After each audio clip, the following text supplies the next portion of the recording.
This Sunday, Screen 1 presents The Accountant. Am I going to get out of here alive?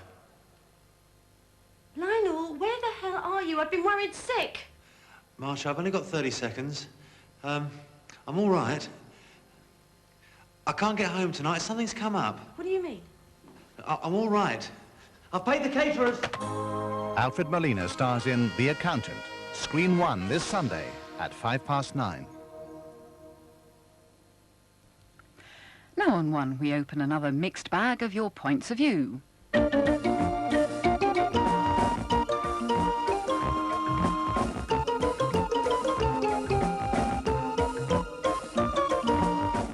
Good evening, and 25 new programmes and very little time, so at great speed, first bread. You don't like the look of the new Joey? He's been replaced by an unshaven adolescent poof, as Grandad would call him. You don't like his language? What used to be an entertaining family comedy has degenerated into a barrage of bad language. You don't like what he wears? Our Joey was never seen in his bathrobe. You don't like the new Eveline? The old one was such fun and so innocent. But this one? Is silly and talks about sperm counts. But she also has brains, which she shouldn't have, and the actress is much too old. And to crown it all, Hers is not a real Liverpool accent. several of you, what's more, remember the story of the handbag snatch from when? It was in the Liver Birds many years ago. And to sum up for us, Austin, Shawnee and East Grinstead?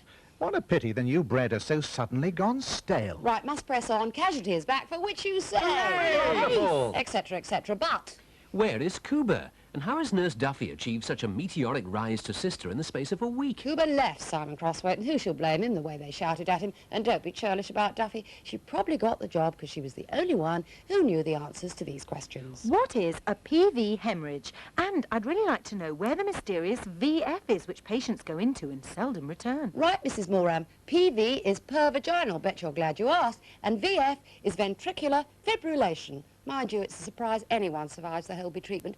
Here's our resident train spotter turned medical expert. A young girl was thrown through a windscreen, sustained head injuries, and the ambulance man put her in the recovery position, but with her head unsupported. Furthermore, A lorry driver had hit his chest on the steering wheel, but was carried by his arms and legs. Also, A young policeman ran through acid on the road. You'd think he'd know better. Yes, well, thank you, Yes, Mr. but R. there's also the old chestnut of external chest right, compression. Sister Duffy, Mr. Roden, Sue Lawley next, and you begin to wonder if that lot of casualty might have pulled her out of an accident the wrong way recently. Or has she found herself sitting on a tack and being unable to do anything about it? On the other hand, Mrs. Lake wondered Whether she had her suspenders twisted at the knickers. alternatively, Was she sitting on a termite's nest? because as you pointed out, ad infinitum. She fidgeted, And- she tugged her skirt. And She kept crossing her legs and lolling. Mrs. Bushell thinks Sue in future should put on a dress she can sit comfortably in. or wear trousers, as she did last Saturday, or she could take part in the next Athletics World Cup final in Barcelona. It does seem to be open to just about anybody. Anne, show us again the remarkable sporting achievement during the final of the Spanish athlete who overcame such horrendous weather conditions.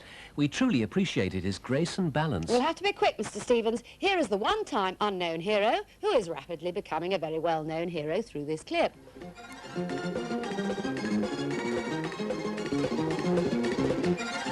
And I bet he's sorry he didn't do a royalties deal on that bit of film. Now, Screen 1's start of the season play was One Way Out. It starred Bob Peck as an architect who divorces his wife, and everything is okay until said wife falls for a terrible lout. Much appreciation by a mother and daughter in Aberdeen. Thank you. The character called Bernard got what he deserved after he'd committed emotional blackmail and assault. We've been through that experience ourselves, and you don't know how delighted we were with how Bernard ended up. Yes, but how did Bernard end up? Pleaded Miss Swan of Marlborough, who misset her video, and someone else who missed the last 5 minutes. Well, Bernard went the way all awful louts should go. He was kidnapped and put into a hole which became an untraceable grave of cement. Elizabeth Murray of Norwich watched from beginning to end, but thought it would have been better. To leave us to imagine the sex scenes behind closed doors. Those are the ones that Leslie Bailey of Loughborough found. Absolutely disgusting. Seconds left, but I must mention Time Watch on Country Matters.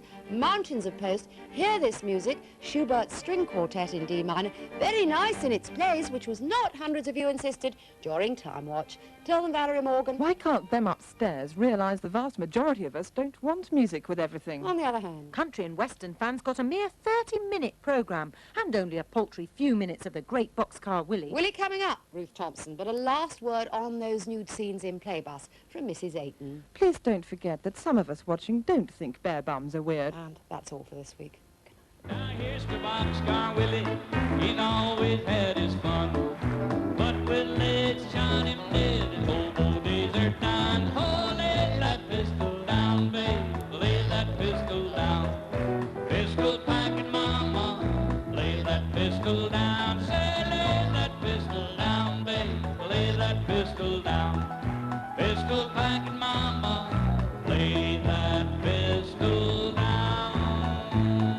The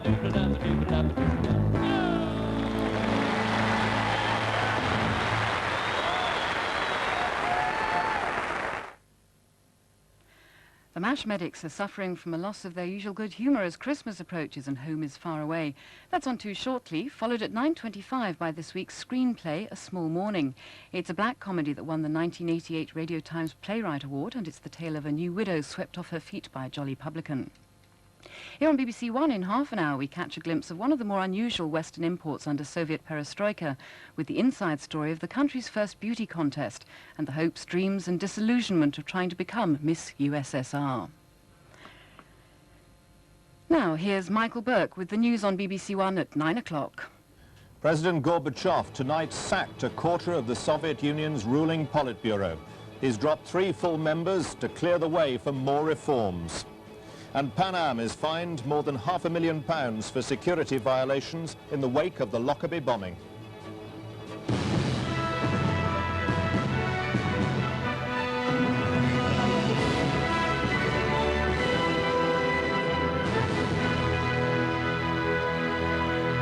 Good evening. In the last few minutes, Soviet television has announced that the Soviet leader Mikhail Gorbachev has sacked 3 leading members of his Politburo.